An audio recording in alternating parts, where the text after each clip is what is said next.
Bonjour, bienvenue sur le podcast de la Réflexiothèque.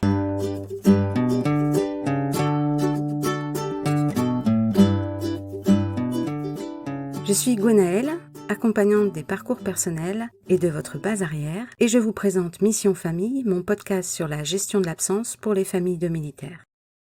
On se retrouve pour le deuxième épisode de cette série, où nous allons aborder la gestion de l'absence à proprement parler. Comme je vous l'expliquais dans mon épisode d'inauguration, j'ai lu beaucoup d'articles de recherche. Je me suis principalement intéressée aux pays étrangers parce que la littérature française sur le sujet de l'absence est assez rare. Oui, évidemment, on peut se farcir les guides papier fournis par l'armée, mais je sais pas vous, moi, ça m'a complètement laissé sur ma faim. Des conférences sur la gestion de l'absence, c'est pourtant quelque chose que plusieurs auteurs francophones réclament depuis des années. Ils ont compris l'importance du lien famille-armée et surtout prennent la mesure des conséquences d'un manque de préparation et de soutien des familles. 1 sur le militaire et 2 sur les opérations. Il y a eu quelques initiatives par-ci par-là, mais tout dépend vraiment de la sensibilité du chef de corps et parfois même de son épouse et de son orientation vis-à-vis des familles. Dans le premier épisode, je vous ai présenté l'E-Code, tel qu'il a été créé par Kathleen Vestal-Logan. Ce cycle émotionnel du déploiement, c'était vraiment une fondation inévitable, tant il est cité partout. Afin de vous offrir un contenu pertinent, il m'a fallu ensuite, en basant sur les faits les plus souvent observés, identifier ce sur quoi mettre l'accent pour permettre de lisser au maximum les effets d'un départ et d'un retour en mission sur une famille. Et là, malheureusement, personne ne partage en ligne, même en anglais, le contenu de son séminaire ou de sa conférence, et encore moins gratuitement. On me dit dans l'oreillette que je vais être la première. Qui dit filtre dit nécessairement partialité. Donc oui, j'ai choisi d'aborder la gestion de l'absence avec un angle large, sans m'attarder sur les cas particuliers. Malgré ça, je pense que tout le monde, du compagnon d'une militaire à la maman séparée du militaire, aura dans les grandes lignes quelque chose à retenir de ce podcast. J'ai finalement distingué un plan en 7 points pour aborder la gestion de l'absence. La préparation, la tornade intérieure, l'organisation, les émotions, le lien, le retour et la résilience. Donc c'est parti, on se replonge dans la phase 1 du cycle et l'annonce du départ. C'est tout un processus, on l'a vu, qui se met en place et différents états émotionnels qui s'invitent au sein de la famille. Au-delà du « comment je jongle avec mes humeurs », auquel on s'intéressera bientôt, il y a des questions pratiques qui se posent. On va les aborder dans ce petit épisode. Cette phase 1 de préparation s'appelle aussi anticipation de la perte. Enfin, on pourrait dire anticipation de l'absence. On l'a identifiée comme étant vraiment importante car elle peut influencer tout notre vécu pendant la mission, aussi bien pour les adultes que pour les enfants. Voyons ensemble ce que va faire le militaire pour préparer son départ. En premier lieu, il va informer son épouse. Il lui transmet les coordonnées du bureau environnement humain, de l'assistante sociale du régiment, peut-être, si ça vous tente aussi, des associations de femmes de militaires, ainsi que toutes les coordonnées des organismes avec lesquels la conjointe pourrait avoir besoin de rentrer en contact. On ne quitte pas son domicile en laissant sa femme sans information ni contact.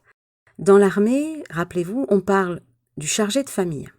Un chargé de famille qui prend son rôle au sérieux, c'est ça. C'est celui qui encadre, qui anticipe, qui informe et qui fait en sorte que le bateau reste à flot, même lorsque lui prend le large tout seul. Procuration à la poste, mise en place de virements si besoin pour pallier aux dépenses, le militaire sécurise, transmet les contacts utiles, fait appel à sa famille élargie ou à ses amis ou collègues restés sur place pour s'assurer que sa partenaire ait tous les bons outils en main et même, pourquoi pas, une paire de bras de secours si c'est possible. Alors, l'objet de mon podcast, c'est pas de vous faire un inventaire de tout ce que vous pouvez préparer, en plus, on a tous nos spécificités, nos habitudes, ni des prestations d'aide à la défense. Il en existe et vous devez le savoir. Vous trouverez ça sur Internet ou auprès de l'assistante sociale du régiment. Avant de partir, le militaire pourrait prévoir des commandes et du temps. Et oui, le militaire tirerait beaucoup d'avantages à anticiper l'envoi de présents ou même à acheter des cartes avant de partir. C'est toujours plus pratique de prévoir ça avant, surtout si on ne sait pas du tout quels moyens de contact lui seront offerts sur place. Je sais à ce propos que tous les militaires ne sont pas excellents quand il s'agit de garder un contact écrit ou de penser à des petites attentions, notamment pour leurs enfants. Oui, un coup de fil, c'est facile, mais essayez de l'aider à ne pas négliger les autres moyens de rappeler sa présence. Il y a fort à parier qu'il manquera des événements pendant son absence. N'hésitez pas à l'inspirer, à lui donner des idées à préparer avant son départ et qui lui demanderont moins d'investissement sur le terrain. Idéalement, le militaire essaiera de prendre un temps avec chacun des membres de sa famille parce que le temps, c'est le plus beau des cadeaux. Prendre le temps de parler, de passer un moment privilégié pour faire quelque chose d'inhabituel ou pas. Vous n'aurez pas forcément de grandes conversations, mais l'important c'est le temps que vous passerez ensemble. D'ailleurs, je ne sais pas si vous y avez pensé, mais le militaire peut aussi prendre un temps avec ses propres parents. On l'oublie parfois, mais ils ont pourtant aussi besoin d'une préparation, surtout s'ils n'ont pas l'expérience de la vie militaire. Pensez à eux aussi et à les rassurer. Le couple va devoir anticiper un minimum la gestion administrative du foyer. Ça fait rêver. Le militaire s'occupe peut-être de certaines choses à la maison habituellement. C'est le moment de passer le relais temporairement. J'ai qu'un conseil, organisez les choses en mode résolution de problèmes. S'il se passe ça, je fais ça. La voiture est en panne, tac, numéro du dépanneur ou celui du garage. Préparez-vous une pochette contenant tous les papiers importants. Cette pochette, faite une fois, servira pour toutes les missions. Vous la réactualiserez au fur et à mesure pour les procurations ou copies de papiers importants. Et là, on essaye de penser un peu à tout, car dans la majorité des cas, vous allez devoir trouver des solutions toutes seules. Ce n'est pas votre militaire qui pourra apporter son aide à distance. Anecdote et fait notable, celles qui ont un peu d'expérience seront sans doute d'accord avec moi. Vous aurez peut-être l'occasion de le constater matériellement, mais c'est pendant la mission que la célèbre loi de Murphy s'illustrera le mieux. Vous connaissez la loi de Murphy ? Certains l'appellent la loi de l'emmerdement maximum. Elle dit en gros que tout ce qui peut aller de travers, ira de travers. Pour ce qui nous concerne, ce qui peut tomber en panne a de fortes chances de tomber en panne juste après le départ. Le réparateur qui se penchera sur votre machine à laver n'aura jamais vu ce modèle-là avant. Si vous payez toujours bien votre parc-mètre, c'est le jour où vous êtes parti faire de la monnaie que vous prendrez une prune. C'est comme ça. Alors attention, mesdames, votre charge mentale risque d'exploser. Donc prenez des notes, faites les choses par étapes, et même si vous avez envie de tout gérer parce que ce sera mieux fait par vous, essayez d'impliquer votre conjoint dans les tâches à effectuer. D'ailleurs, on va revenir un peu sur notre couple. Et on va parler communication.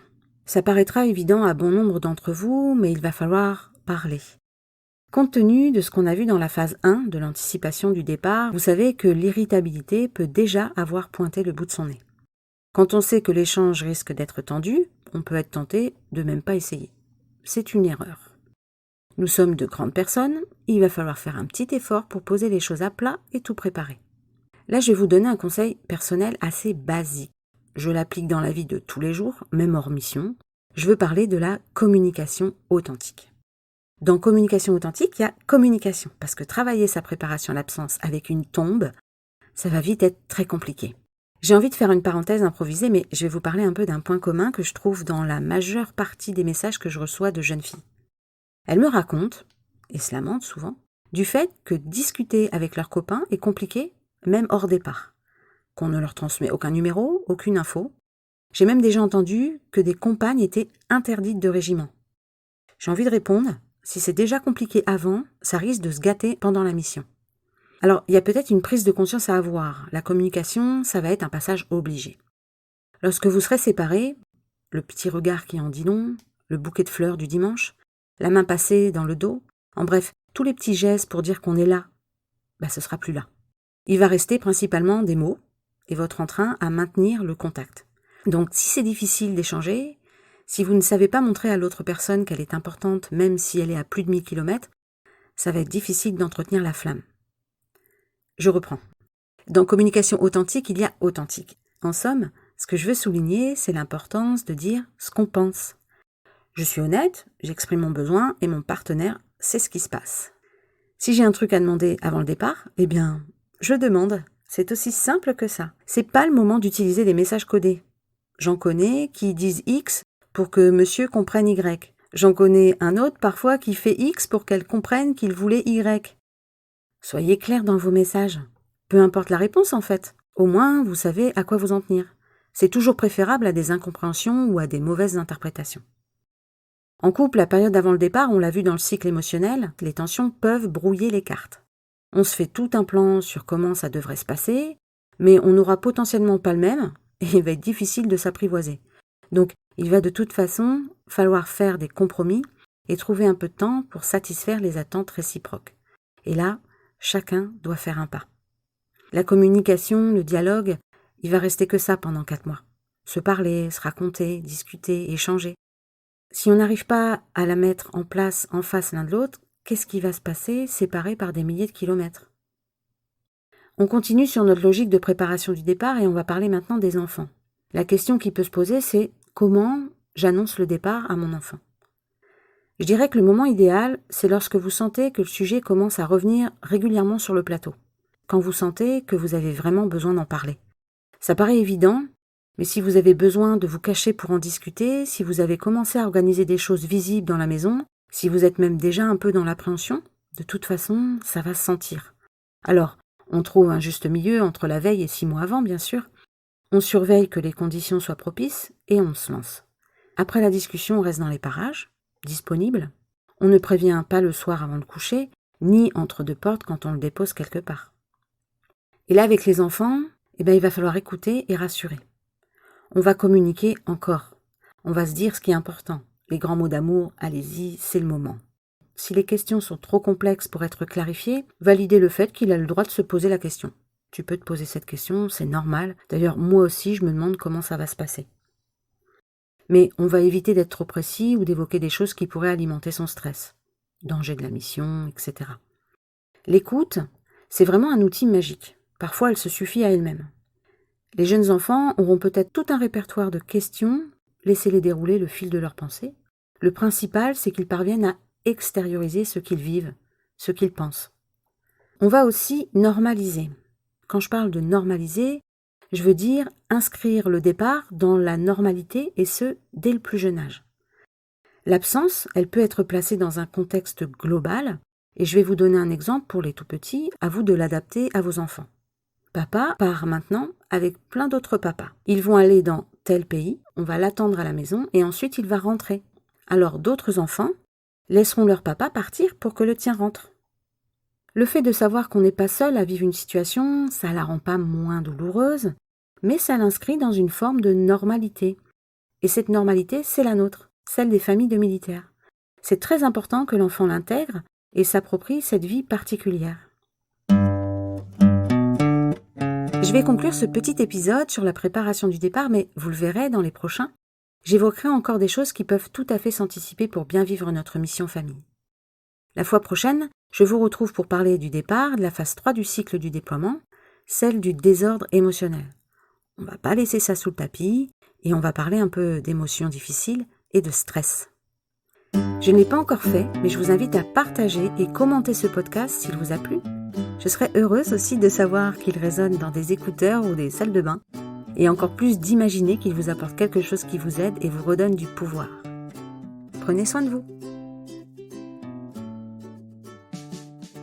Ce podcast vous a été présenté par la Réflexiothèque. L'ensemble de mon podcast est protégé par le Code de la protection intellectuelle.